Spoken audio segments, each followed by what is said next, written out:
अस्सलाम वालेकुम। नई वीडियोस के लिए चैनल को सब्सक्राइब जरूर कीजिए और बेल आइकॉन के बटन को दबा दीजिए। शुक्रिया।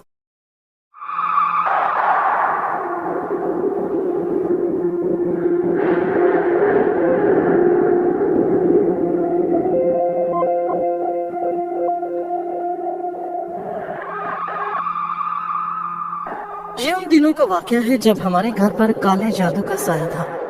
काला जादू, ये लफ्ज कहने और सुनने में तो बहुत आसान है, मगर इस लफ्ज की वसअत और हकीकत पर जब संजीदगी से गौर किया जाए तो जहन पर दहशत और खौफ मुसल्लत हो जाता है, और इस काम के लिए बड़ा दिल गुर्दा चाहिए होता है। इससे पहले कि मैं अपनी कहानी गोशगुजार करूं, मेरा तारुफ लाजमी है।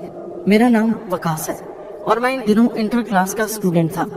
आजकल तो मैं बैचलर के इम्तिहानात से भी फारिग हो गया हूँ। यानी ये कि आज से 2 साल पहले का वाकया है, और जिस मकान में पेश आया वो मकान भी अब हम छोड़ चुके हैं, और मकान छोड़ने से पहले हमने वहाँ से उसका असर भी ज़ायल कर दिया था।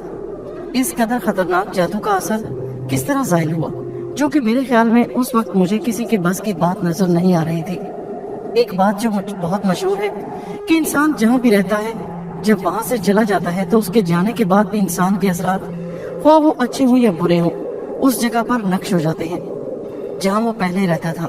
और ये मशहूर बात इस कहानी में सच बल्कि 100% सच मिलेगी। आज से तकरीबन 2 साल पहले की ये उस वक्त की बात है जब मेरे फर्स्ट ईयर के सेकंड टर्म इम्तिहानात होने वाले थे। मैं इम्तिहानात की तैयारियों में मसरूफ था।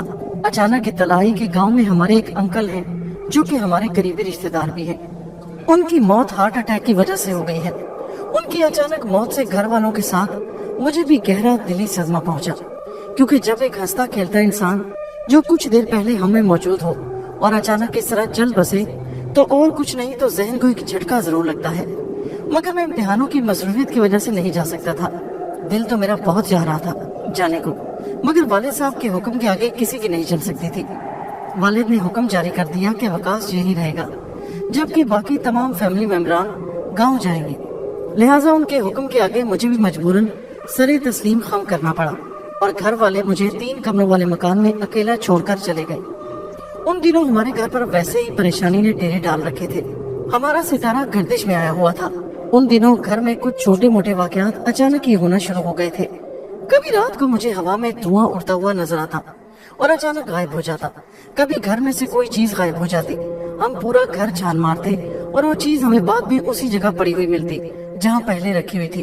कभी रात को मुझे कोई मेरा नाम लेकर पुकारता और काफी देर तक बुलाता ही रहता, और जब मैं बेदार होता तो इर्द गिर्द कुछ भी नहीं होता था।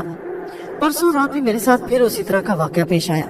हुआ कुछ यूं कि मैं रात को पानी पीने के लिए उठा तो मैंने देखा कि बैठक के दरवाजे में मेरा भाई पानी का जग लेकर पानी पी रहा है।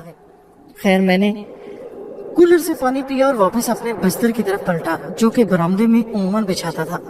अभी मैं पलटा ही था कि मेरी नजर अम्मी अबू के कमरे की तरफ उठ गई, और ये देखकर मेरे होश उड़ गए कि मेरा भाई तो मजे से पड़ा हुआ खराटे ले रहा है, और बैठक के दरवाजे में अभी भी वो मेरे भाई का हमशक्ल दूसरी तरफ पुश्त किए पानी पी रहा है, और दफतन अचानक वहाँ से गायब हो गया। और यूं तमाम मंजर देखकर मेरे जिस्म से पसीना खारिज होना शुरू हो गया। और वो मेरी जिंदगी की वाहिद रात थी जब मैं पूरी रात डर के मारे सो नहीं सका था, और सुबह मेरी आंखें सूजकर सुर्ख हो गई थी। ये तमाम वाकयात बयान करने का मकसद सिर्फ ये बताना है कि उस वक्त ये जादू हमारे घर पर मुसल्लत था। घर वाले मुझे अकेला छोड़कर गांव जा चुके थे। अभी सुबह के तकरीबन 10 बजे का वक्त होगा। खैर, तो मैं घर में अकेला था, और शाम तक मैंने इधर उधर घूमकर और पढ़ाई करके अपना वक्त गुजार ही लिया। खाना खाने का तो मसला ही नहीं था। एक दोस्त के घर में मैंने जबरदस्ती घुसकर खाना खा लिया था। मेरी एक ही आदत है कि अगर घर में कोई ना हो तो किसी एक एतबार वाले दोस्त को अपने साथ जरूर ठहराता हूँ। इस तरह बंदा बोर होने से बच जाता है, और सुबह दोनों में से कोई एक जल्दी जाकर दूसरे को भी जगा देता है। मगर उस दिन बदकिस्मती से मेरी किसी भी दोस्त को घर से इजाजत न मिल सकी, और मैं अकेला ही रह गया। रात के तकरीबन 9 बज चुके थे जब मैं बाहर से घर वापस आया। मैं कुछ देर तो टीवी देखता रहा और फिर सोने की तैयारी करने लगा। अंदरूनी कमरे की लाइट मैंने बुझा दी, जबकि सिर्फ बरामदे की लाइट को जलने दिया। मैं किचन से पानी पीकर वापस आ रहा था कि अचानक मुझे अपने सामने मौजूद चादर में कुछ हलचल सी महसूस हुई। ये चादर तार के ऊपर लटकी हुई थी। यूं महसूस होता जैसे उसके अंदर कोई चूहा घुस गया हो, और फिर एक लम्हा बाद ही चादर को देखा तो वो बिल्कुल साकित थी। खैर, मैं अपने कमरे में आया और आकर लेट गया। सोने की मैं वैसे ही कोशिश करता रहा, मगर नींद थी कि आने का नाम नहीं ले रही थी और मैं बिस्तर पर पड़ा करवटें ही बदलता रहा और आखिरकार काफी देर बाद मैं नींद की आगोश में चला गया। रात का न जाने कौन सा पहर होगा कि मेरी अचानक आंख खुल गई। मुझे बहुत सख्त प्यास महसूस हो रही थी। जब मैं जागा, मुझे अच्छी तरह याद है कि मैं कमरे में पलंग के ऊपर लेटा था, मगर उस वक्त मैं बरामदे में मौजूद चारपाई पर पड़ा हुआ था और बिल्कुल सीधा लेटा हुआ था। मैंने उठने की कोशिश की तो नाकाम रहा। मुझे अपने सीने पर बहुत ज्यादा वजन महसूस हो रहा था, जैसे आटे का पूरा थैला मेरे ऊपर किसी ने लाकर रख दिया हो। मैंने बोलने की कोशिश की तो तब भी नाकाम रहा। मेरी जुबान बिल्कुल तालों से चिपकी हुई थी। मैं तो बहुत घबरा गया कि ये क्या हो रहा है कि अचानक वही चादर जो रात मैंने हिलते हुए देखी थी, उसमें कुछ हलचल सी पैदा हुई और अचानक मातूम हो गई। बरामदे का बल्ब खुद ब खुद बुझ गया और फिर अचानक जल उठा और फिर तो एक सिलसिला ही शुरू हो गया। कभी लाइट ऑन ऑफ होती तो कभी दरवाजे और खिड़कियां जोर जोर से बजना शुरू हो जाती और कभी अचानक कोई चीज नीचे आन गिरती और फिर खुद ब खुद अपनी जगह से उठकर वापस चली जाती, जबकि मैं पड़ा थर थर कांपता रहा। इस दौरान वजन मेरी छाती पर अभी बदस्तूर मौजूद था और मेरी जुबान भी बंद थी। बड़ी मुश्किल से मैंने जोर लगाकर और कोशिश करके आयतुल कुर्सी पढ़ने की कोशिश की। फिर आयतुल कुर्सी का पहला लफ्ज अल्लाह किसी तरह मेरी जुबान से अदा हो ही गया और अचानक ही मेरे सीने पर से सारा बोझ दूर हो गया। मैंने भी आयतुल कुर्सी को अधूरा छोड़ दिया और सीधा बैठकर अपने हवास दुरुस्त करने लग गया कि फिर अचानक वही चादर हिलचल शुरू हो गई। मैंने जल्दी जल्दी आयतुल कुर्सी का विर्द शुरू कर दिया। मेरा आयतुल कुर्सी का विर्द फिर अधूरा रह गया। वजह छत पर धम धम होने वाला शोर था। छत पर यूं लगता जैसे तोड़ फोड़ हो रही हो और कोई जोर जोर से छलांगे लगा रहा हो। मुझे तो यूं महसूस हो रहा था जैसे छत अभी नीचे आन गिरेगी। मैं बिस्तर पर से उठकर खड़ा हो गया। बरामदे में अभी तक बल्ब की रोशनी फैली हुई थी। मेरे बिस्तर पर से उठने के बाद ये शोर भी खत्म हो गया। मैं दिल ही दिल में घर वालों को नाज़ेबा अल्फाज से नवाजने लग गया कि भला मुझे अकेला छोड़कर जाने की क्या जरूरत थी। अगर मेरे एक दो पेपर रह भी जाते तो क्या फर्क पड़ता, कौन सा ये कोई सालाना इम्तिहान थे। अब अकेले में इन हालात में जितना मैं खौफजदा था, शायद ही कोई मेरी इस हालत का अंदाजा लगा सके। छत पर मौजूद शोर बंद हुआ तो मैंने इत्मीनान का सांस लिया और फिर आयतुल कुर्सी का विर्द शुरू कर दिया और आखिरकार आयतुल कुर्सी पढ़कर अपने ऊपर चारों तरफ फूंक मारी तो मुझे अपने पीछे से जहाँ पर चादर लटक रही थी बुरी तरह लरजने की आवाज आई, जैसे किसी को सख्त तकलीफ महसूस हुई हो। और फिर आवाज आई, ये हमारे बस का नहीं, गुरुजी को बुलाते हैं। उसकी आवाज के बाद माहौल पुरसुकून हो गया। मैं अभी तक खड़ा था। उस तरफ से कुछ इत्मीनान होने के बाद मैं किचन में गया और 2-3 गिलास लबालब पानी से भरे पी गया।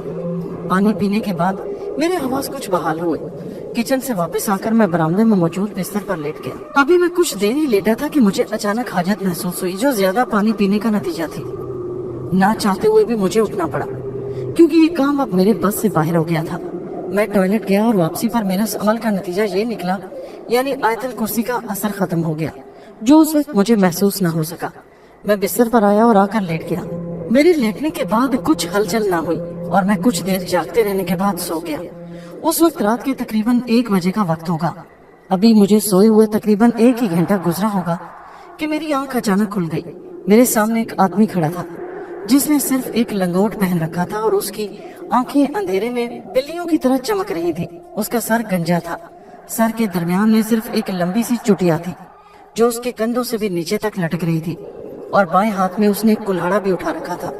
मैंने अपने ऊपर गौर किया तो पता चला कि इस बार मैं अपनी छत पर मौजूद चारपाई पर लेटा हुआ था, जो छत पर बैक साइड वाली दीवार से तकरीबन चंद फीट दूर बिछी हुई थी। सर तो मेरा वैसे ही चकरा गया था और डर तो मैं शुरू से ही रहा था। कुछ देर में अपने हवास बहाल करता रहा। वो आदमी मेरी तरफ वहशी नजरों से देख रहा था, जबकि उसके सर के ऊपर हवा में 3 टेनिस बॉल जितनी जर्दी माइल रोशनियां मौलर थी। उसने तीनों रोशनियों को कुछ इशारा किया तो उन तीनों रोशनियों में हरकत पैदा हो गई और वो रोशनियां हवा में तैरती हुई मेरे करीब आना शुरू हो गई और मेरे पास से गुजरती हुई गायब हो गई। इतनी देर तक मैं अपने हवास मुकम्मल तौर पर बहाल कर चुका था। मैंने उस आदमी की तरफ देखा जो अभी भी खड़ा हुआ था। कुल्हाड़ा हवा में लहरा रहा था। मैं जी कड़ाकर ऊपर पूरा जोर लगाकर बोला, लेकिन जो आवाज मेरे मुंह से निकली वो मेरी तवक्को के बरक्स कमजोर और घुटी हुई थी। तुम कौन और इस तरह क्यों तंग कर रहे हो मुझे? जिसके जवाब में वो आदमी बुलंद आवाज से कह कह लगाने लग गया। इतने बुलंद और जोरदार कह कहे थे कि उसके पूरा मोहल्ला गूंज उठा। मगर हैरत इस बात पर थी कि लोग छतों पर सुकून से सो रहे थे और किसी की नींद में जरा सा भी खलल भी न पड़ा, वरना उसकी आवाजों को सुनने के बाद तो कब्रों से मुर्दों ने भी बाहर आ जाना था। इस तरह कह के लगाते लगाते वो एकदम संजीदा हो गया और गुंजदार आवाज से बोला, बालक, आज मेरा इरादा तेरा खून पीने का था, मगर जाने कैसे तू बच गया, और जो तूने गले में पहना है मुझे दे दे, मैं तुझे कुछ नहीं कहूँगा, वरना दूसरी सूरत में तेरा नुकसान ज्यादा है, चल जल्दी कर। ये सुनकर मुझे अपने गले में मौजूद तावीज़ों का ख्याल आया जो मैंने पहन रखे थे। ये तावीज़ जो वक्तन फवक्तन पढ़ाई में दिल लगाने, रात को सोते में डरने, बीमारियों से निजात और बहुत सी दूसरी चीजों से मुताल्लिक थे। और इन तावीज़ों से अब मुझे कुछ ढारस महसूस हुई कि इनके होते हुए ये अब मेरा कुछ न बिगाड़ सकेगा। मैंने भी कुछ शुगल लगाने की गर्ज से एक तावीज़ को गले से उतारा और यूं जाहिर किया जैसे ही मैं उसे उतार कर देने लगा हूँ, और गले से उतार कर मैंने हाथ में ले लिया। मुझे इस तरह तावीज़ उतारते देखकर बहुत खुश नजर आया, मगर जब मैंने तावीज़ अपने ही हाथ में पकड़े रखा तो बोला, दे जल्दी दे मुझे ये। मैं खामोश रहा तो मेरी खामोशी उस पर आंख की जलती हुई चिंगारी साबित हुई, और वो गुस्से से भड़क उठा और बोला, तू लगता है इस तरह नहीं मानेगा, तू क्या समझता है कि ये तुझे बचा लेगा? अगर ये बात है तो ये ले। उस आदमी ने मुंह ही मुंह में कुछ पढ़ा और मेरी तरफ अपने हाथ को झटका दिया तो मुसलसल चिंगारियां उसके हाथ से निकलकर मेरी तरफ बढ़ने लगी। ये देखकर मैं हवास बाख्ता हो गया। अब मेरे पास कोई रास्ता बचाव का नहीं था सिवाय अल्लाह को याद करने और फिर अपने ही हाथ में पकड़े तावीज़ के, जिसमें यकीनन अल्लाह के नाम या फिर कुरानी आयात होगी। ये बेशुमार चिंगारियां मेरे करीब पहुंचने से पहले ही गायब हो गई। ये देखकर उसकी हैरत बढ़ गई थी और गुस्से से उसका बुरा हाल था, और मैं समझ चुका था कि बस मेरी जिंदगी की आखिरी रात है। जो मेरी हालत उस वक्त थी वो बयान से बाहर। काटो तो जिस्म में खून नहीं, हलक खुश और रगों में खून मंजमद हो गया। यकीनन कोई गैबी ताकत थी जो मेरी मदद कर रही थी, वरना इस हालत में जरूर अब तक मुझे हार्ट अटैक हो चुका होता। मैं अपनी जगह पत्थर का बुत बना खड़ा था। जिस्म का हर हिस्सा बिल्कुल साकित था और सिर्फ मेरी दोनों आंखें जो कि उस खौफनाक आदमी पर जमी हुई देख रही थी। उसने जल्दी से फिर मेरी तरफ एक जबरदस्त फूंक मारी तो मेरा जिस्म जैसे सुन्न हो गया। अब मुझे महसूस ही नहीं हो रहा था कि मेरा कोई जिस्म भी है। मुझे इस तरह बेबस देखकर उसने एक मकरूह और शैतानी कहका लगाया और फिर चलता हुआ मेरे करीब आ ही रहा था कि उसके करीब अचानक एक धमाके की आवाज आई और वो गायब हो गया। जैसे सोडा बोतल खुलने का पटाखा बजता है वैसा ही पटाखा बजा वो गायब हो गया और फिजा में आवाज बुलंद हुई, अल्लाह अकबर, यानी अजान शुरू हो गई और उसके साथ ही मेरी हालत भी ठीक हो गई। मैं उस वक्त पसीने में शराबूर और बदहवास हो चुका था और मेरा सांस फूला हुआ था। छत पर मौजूद चारपाई पर गिर गया और अपने सांस और आवाज बहाल करने लगा। खौफ और दहशत से उस वक्त मेरा बुरा हाल था, जबकि फजा उस वक्त मुख्तलिफ मसाजिद में होने वाली अजानों की सदा से गूंज रही थी। मैं काफी देर तक छत पर मौजूद चारपाई पर लेटा रहा और अपनी आवाज बहाल करता रहा, इतनी देर तक कि अजानों की आवाज भी खत्म हो गई और मस्जिदों में नमाज भी शुरू हो गई। मैं काफी देर तक यूं ही लेटा रहा हत्ता कि सुबह का हल्का हल्का उजाला फैलना शुरू हो गया। ये तमाम वाकयात मुझे एक भयानक ख्वाब की तरह महसूस हो रहे थे। यूं लगता था जैसे मैं छत पर ही सो गया था और कोई भयानक ख्वाब देख रहा था। लेकिन जिसने इस बात की तस्दीक कर दी ये सब ख्वाब नहीं हकीकत था, क्योंकि आखिरी वक्त में खौफ से मेरे हाथ से छूटकर तावीज़ नीचे गिर गया।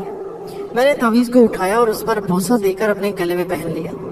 अभी तक सिर्फ सुबह का उजाला फैला था, सूरज तलू नहीं हुआ था, यानी अभी भी नमाज का वक्त बाकी था। मैं जल्दी से उठा और थके थके कदमों से नीचे आया। नीचे आकर वजू किया और जाए नमाज लेकर छत पर आ गया और खुदा के हजूर सजदा रेस हो गया और अपनी गलती की माफी मांगी, क्योंकि अपने ऊपर मुश्किल वक्त ने मुझे इतना बदहवास कर दिया कि मैं खुदा को भी ना याद कर सका था। काफी देर तक मैं दुआ मांगता रहा और अपनी गलती पर नदामत का इजहार करता रहा हत्ता कि सूरज निकल आया। मैंने जल्दी से जाए नमाज को समेटा और नीचे आ गया।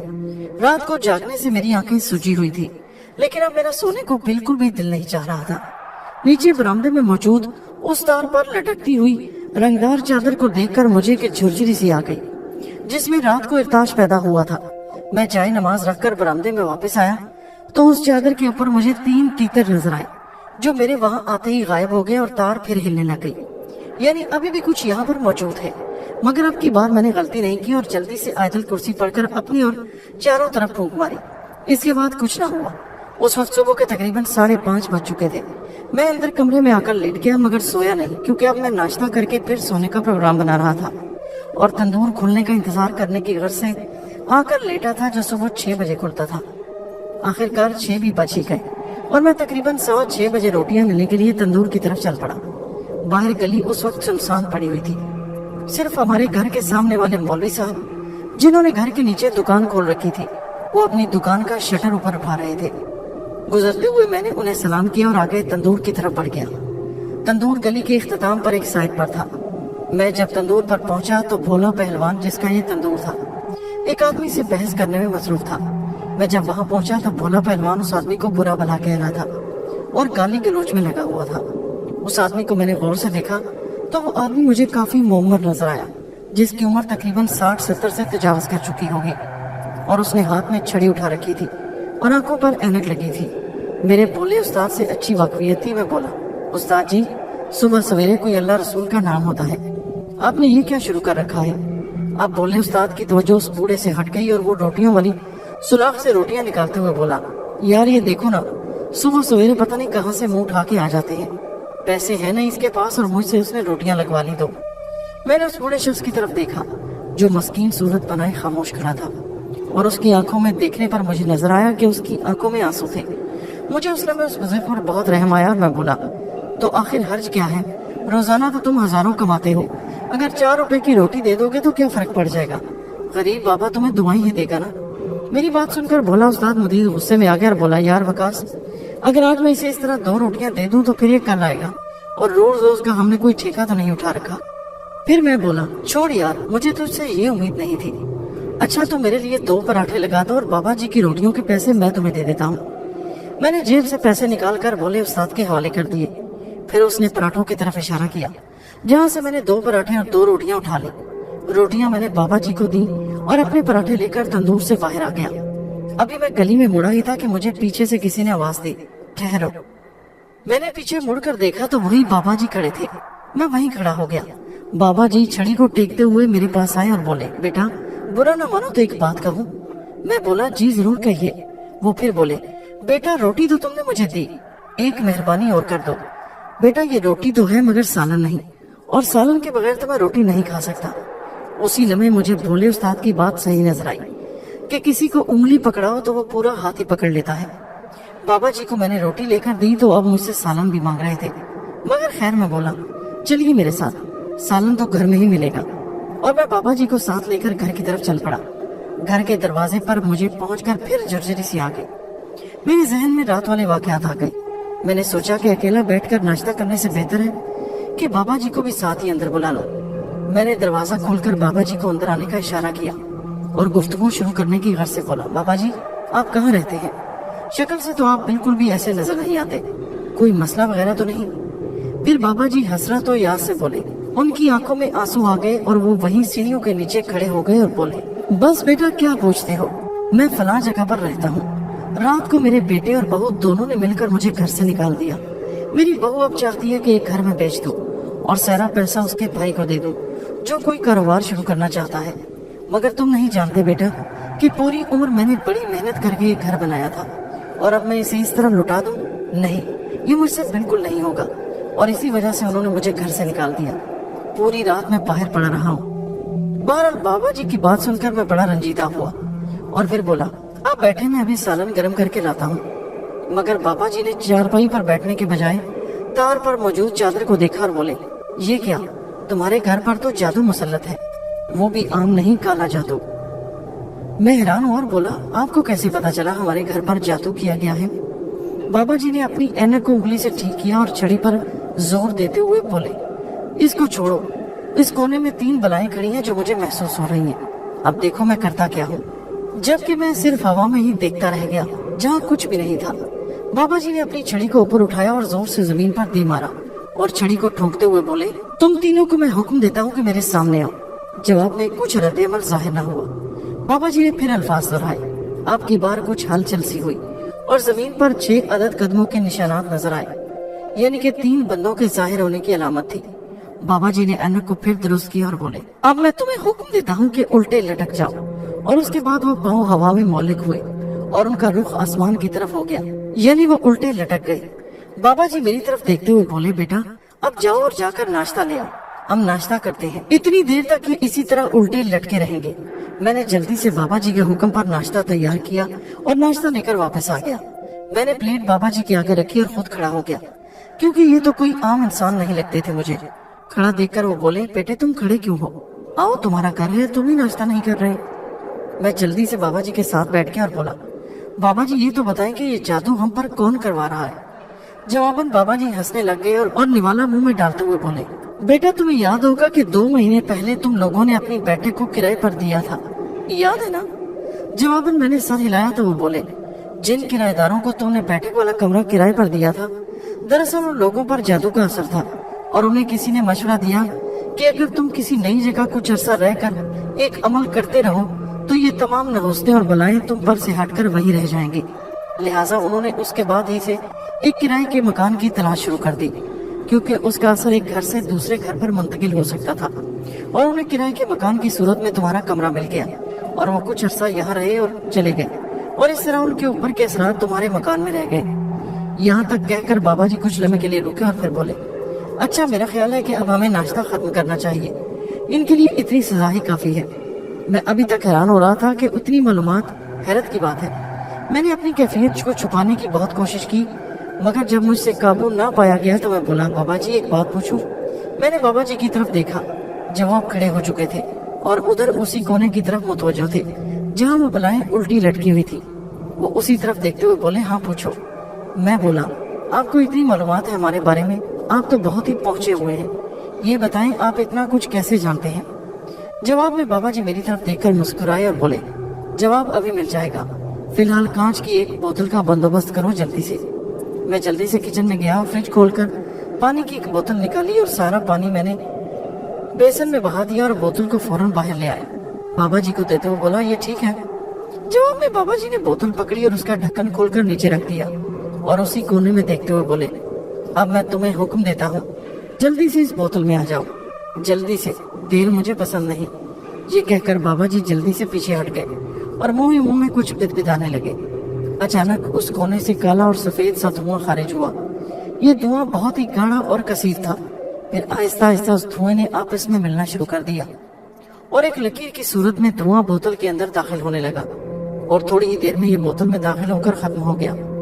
बाबा जी ने आगे बढ़कर इत्मीनान से बोतल को उठाया और ढक्कन से बोतल का मुंह बंद कर दिया। फिर मेरी तरफ देखते हुए बोले, बच्चे तेरे घर से अब जादू टल चुका है। तूने पूछा कि मुझे इतनी मालूमात कहाँ से आई, तो सुन, जिस गुरु से ये अमल कराया गया था, रात को वो गुरु तुम्हारे घर आया था, याद है ना? और रात को तुम बेबस हो गए थे। तुम डर, खौफ और दहशत से लरज रहे थे और अपने बचाव के लिए कुछ नहीं कर सकते थे। तो उस गुरु को तुम्हारे ऊपर रहम आ गया, क्योंकि उन हालात में तुम्हारा कोई कसूर नहीं, उसके तो सिर्फ पैर इस घर में थे जिनको वो लेने आया था। तुम वैसे ही जाग गए, मगर उस वक्त तुम्हारा जागना उसको बिल्कुल भी पसंद नहीं आया और तुम्हारा दुश्मन हो गया, मगर उसे खुद ही तुम पर रहम आ गया। और अब तुम ये भी कहोगे कि ये बात मुझे किस तरह मालूम है, तो सुनो, जो गुरु किसी पर काला जादू करेगा और उसके पैर जहाँ पर अपनी ड्यूटी अंजाम दे रहे होंगे, तो ये सारी मालूमात उसे नहीं तो और किसे होंगी। ये कहकर बाबा जी जोर जोर से कहके लगाने लग गए। अचानक उनकी शक्ल बदलने लगी। अब मेरे सामने गुरु खड़ा था, वही रात वाला आदमी। वो जोर जोर से कहके लगा रहा था और फिर बोला, बेवकूफ, मूर्ख, जो गुरु ये सब करेगा तो क्या वो सब नहीं जानता होगा? अब मैं अपने पैर लेकर जा रहा हूँ और सिर्फ इसलिए कि मुझे तुम पर रहम आ गया। जा बच्चा, अब तू मौज कर, मैं तो जा रहा हूँ। ये कहकर वो आदमी खामोश हुआ और अचानक गायब हो गया, जबकि मैं बुत बना खड़ा ये सब कुछ देखता और सुनता रहा। उसके गायब होते ही जैसे मेरा सख्ता टूटा, तो मैंने फौरन अल्लाह का शुक्र अदा किया। उस वक्त भी मैं इन वाकयात की वजह से एक तरह से खौफ के ज़ेरे असर था। फिर चंद लम्हे बाद जब मेरे हवास बहाल हुए तो मैं बर्तन समेट कर थके थके कदमों से किचन की तरफ चल पड़ा।